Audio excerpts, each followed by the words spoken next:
Hey friends, it's Natasha. So I did a poll on my YouTube community asking what curriculum video you wanted to see next, and the Pilgrim's Progress from Master Books was the winner. So this is an all-in-one curriculum, a unit style approach, and you can buy this on Master Books website or on the Answers in Genesis website. So this comes in one big book like this, and it includes the illustrated full-length text, character analysis, discussion questions for all ages, and unit study. So The Pilgrim's Progress is by John Bunyan, and it's with a foreword by Ken Ham.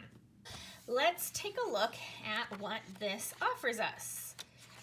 All right, so we have the table of contents, and there are 39 chapters. And how this unit study is broken up, it's broken up into 13 weeks, and you do 3 chapters a week from this book. And so we'll get more into that. But here we have to the instructor. It says this Pilgrim's Progress curriculum is designed to provide fathers and families with a resource that helps them establish or continue a time of family devotion, a time when they can teach their children about God's word and how to make a defense of their faith. And then it says, it's also appropriate to use in a classroom or small group or individual study settings. And then we get into how to use this book. Like I said, there are 39 chapters or 39 lessons, and there is a corresponding audio CD, which I also have. And each of the 39 lessons have 3 components. And so we have the component 1, which is reading the text, component 2, which is the discussion section, and component 3, which is additional information. And so you will, like I said, read 3 chapters per week, and it's broken down for you. And so we have extension activities, and it lists that you should probably read Grace Abounding to the Chief of Sinners for older students, or I would say the adults in the family probably would want to read that too. And you can go on the Answers in Genesis website, and it lists all of these things by week. And so all the websites and things, you can just click on it if you go to that ansursingenesis.org/go/pilgrims progress. That way it makes it really easy for you to find. And it says you can also get the additional resources on Amazon or at the library and things like that. It suggests making a timeline that ranges from AD 1300 to present day, and it says you'll probably want to use a map of Europe. And then this unit study also includes science, but it's about the history and nature of science, and specifically each week they will learn about a different scientist who believed in God. And it says, as you go through this study, have students illustrate a scene from the profiled scientist's life and or write a summary describing his contribution to the scientific world and his beliefs about God. So you'll be doing some notebooking in this unit study. And then for language arts, they suggest choosing from the vocabulary list given at the end of each lesson for spelling words. It's broken up by week, and this whole front section of To the Instructor is all on the Answers in Genesis website, and so you can print this out that way. If you want to mark it up, you don't have to actually mark up in your book. So I thought that was very, very handy. But each week it breaks it down. You're like week 1, you'll be reading chapter 1, 2, and 3, and it tells you the disc and the track number if you have the audio book. And then we get into history. It tells us what you'll be learning for history, gives you some additional suggestions, and then science, the scientists you'll be studying, and some websites. Again, these are linked on the Answers in Genesis webpage, so you can easily click. And then language arts. And so for the first week, you're going to be learning what an allegory is and how it differs from a metaphor. And it talks about, younger children should learn the definition while older students should attempt to write their own brief allegory. And it tells you could read The Lion, the Witch, and the Wardrobe. And so it just gives all these different things. You could end up spending a lot of money if you got every single additional resource, like this DVD, The Forbidden Book, and Power and Glory, that book. So there's all kinds of resources listed. So I would definitely pick and choose what you want to use based on the age of your children. And then we get to week 2, chapters 4, 5, and 6, and then the history, and then the science again, And then language arts, and it just follows that theme throughout with the listed either websites or books or DVDs and that sort of thing. So like in week 3, you'll be learning about Shakespeare. In week 4, it says what games did they play during Bunyan's time. Try to make your own game and play it with your friends and family, and give some suggested websites there. Read Romeo and Juliet and watch West Side Story. What is a wedding like? At what age did people get married? Here's an example of a field trip. Visit an art museum and look for pieces by 17th century artists of the Renaissance and Baroque periods. You can write your own poetry. So this just gives all kinds of information here. This one was fun. Choose a favorite dish and write down a step-by-step directions for making it. So you're going to look up recipes from 16th and 17th centuries. And then you can even obviously make the dish and interview your grandparents and ask about their favorite recipes and take notes. Create a reusable recipe quilt to display your recipes. So there's just all kinds of really fun activities to do. You're going to be learning about what war was like during this time. You can write a research paper. All kinds of things here. And then at the end it says ways to bring the study to a close. You could write a letter to your favorite Pilgrim's Progress character, write a diary entry, write a short essay, choose a scene and write a short narrative, summarize a scene, all kinds of things here. So what I wanted to now show you was I kind of made this little chart here. And what I did is I just broke it down by week, the chapters you'll be reading, the discs, and the science, history, language arts, and literature. Now, I didn't write all of the literature here. I started to, but I realized there was just so many suggestions that I didn't put it all. But I wanted to show you this so you can get an idea of the scientists. So we have Sir Francis Bacon, Galileo Galilei, Johannes Kepler, Walter Charleston, Sir William Petty, Robert Boyle, John Ray, Blaise Pascal, Isaac Barrow, Nicolaus Steno, Nehemiah Grew and the telescope, Isaac Newton, and Carolus Linnaeus. And then for the history topics, you're going to be learning about the history of the Bible, the Reformation, specifically some key people from the Reformation time, which is Tyndale, Luther, and Fox. History of England, 17th century culture, Elizabethan England, the Baroque era art and the Baroque era music, Isaac Watts and the Psalter, Isaac Watts and Nonconformists, Parliamentary Army, Pilgrims, and it recommends A Child's Story of America. That's from Christian Liberty Press. John Bunyan, Bunhill Fields. And then in language arts, we have What is an Allegory, Language Development, William Shakespeare, John Milton, Poetry, Sir Walter Raleigh, Reading 16th and 17th century recipes, Isaac Watts and Nonconformist, John Donne and English folklore.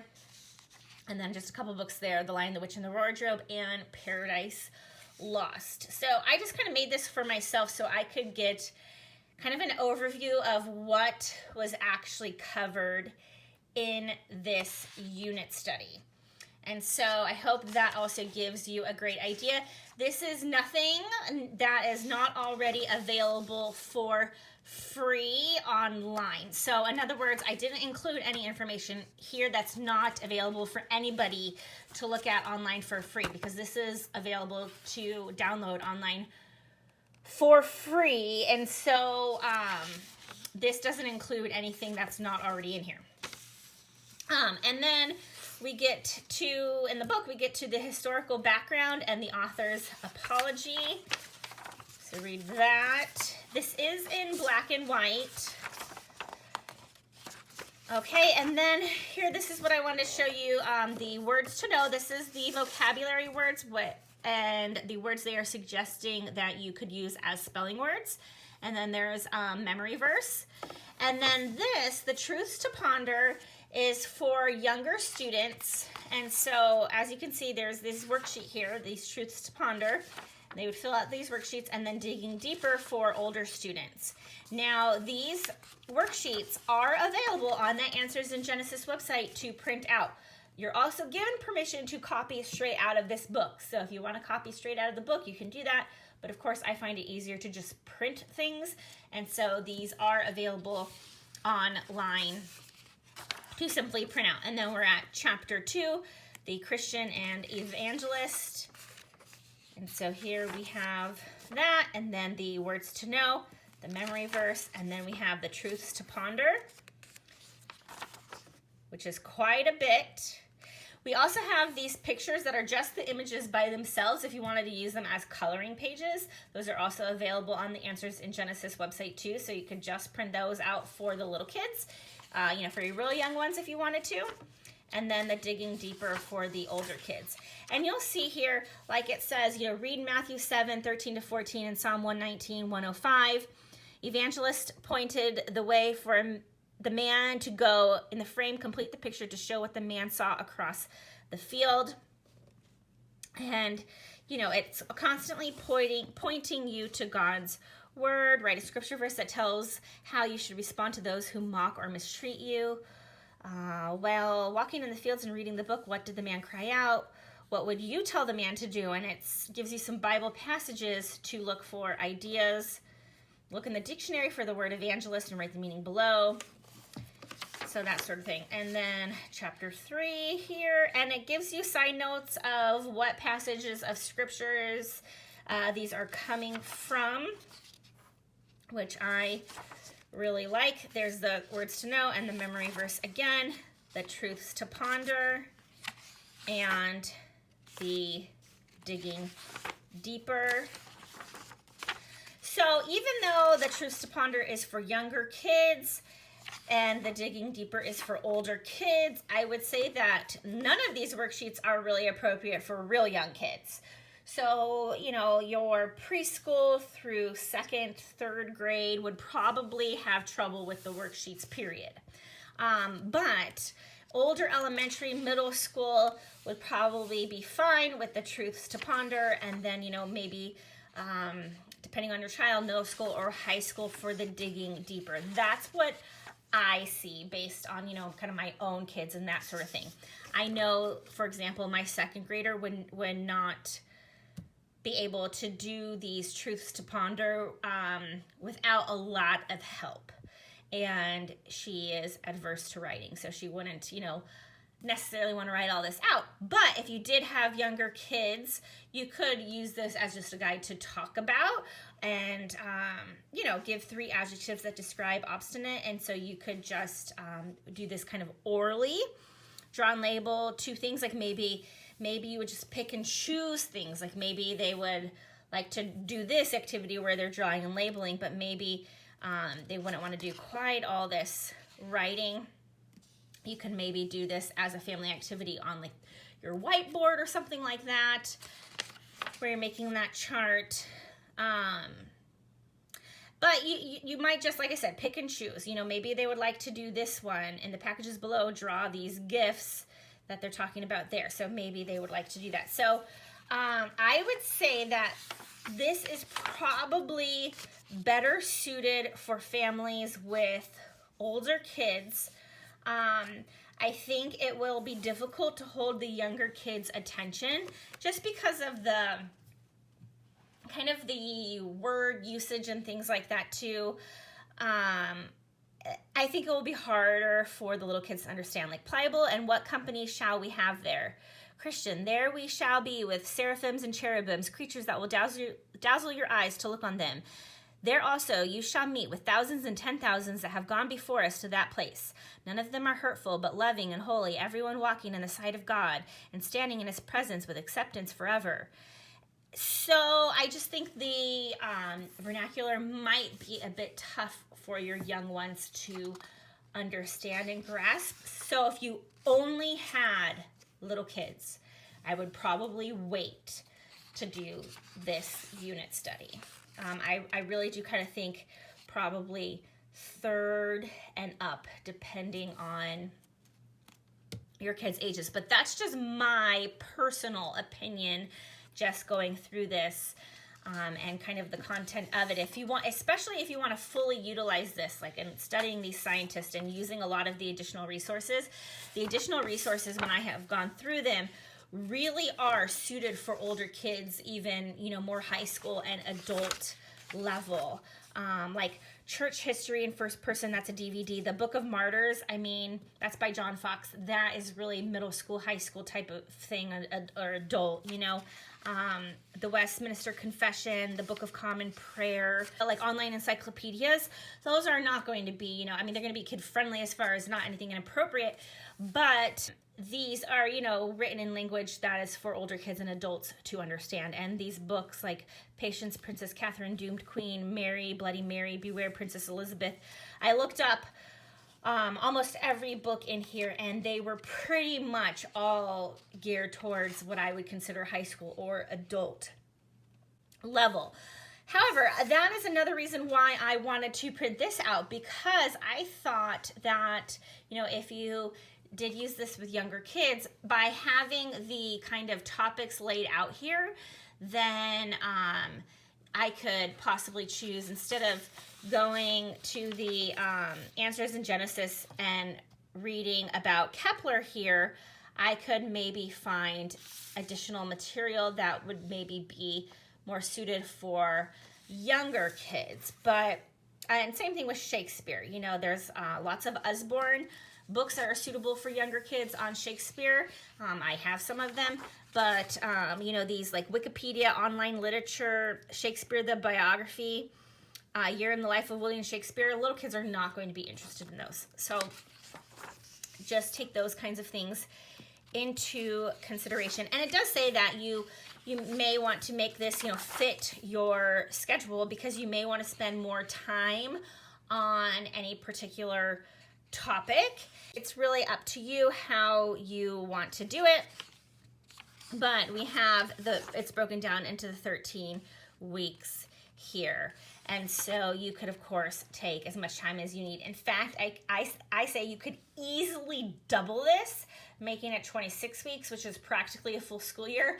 I really think you could honestly do this over the course of an entire school year, because there's just so much information in here that if you really wanted to, take it across the whole school year, you could, especially if you add in some of these extra things like the Christian Liberty Press, A Child's Story of America, then, that will take you a while right there to go through. And, the Science in the Bible, if you're going to do some of these experiments in that book, well, you're going to definitely spread that out probably across the course of a week or 2 weeks just for that. And so I definitely think this can be spread out quite easily. But again, I do recommend getting the audio version. I think it's easier to listen to than it is to read because of kind of the old English.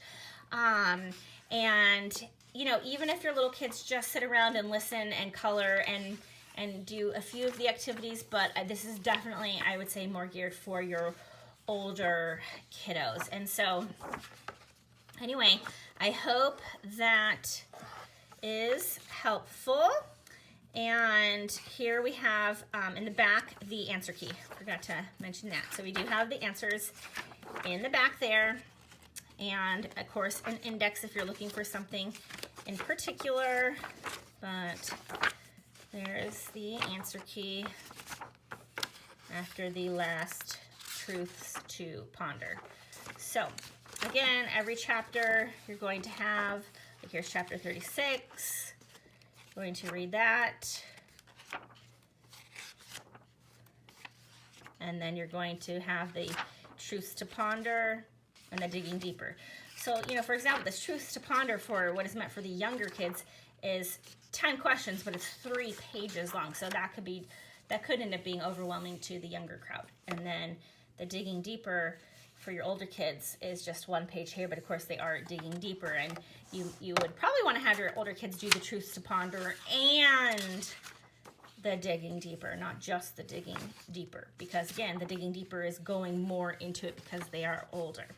So I hope that was helpful and gave you a glimpse of what this is like.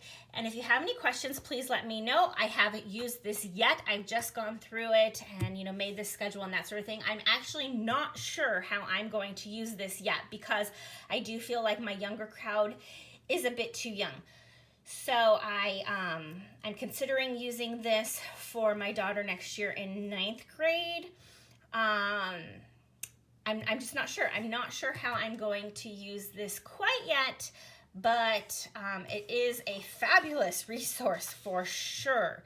It's pretty amazing how they put this all together. So I'll link down below where you can get this, and also that Answers in Genesis website with the additional printable resources. And thank you so much for watching, and have a blessed day.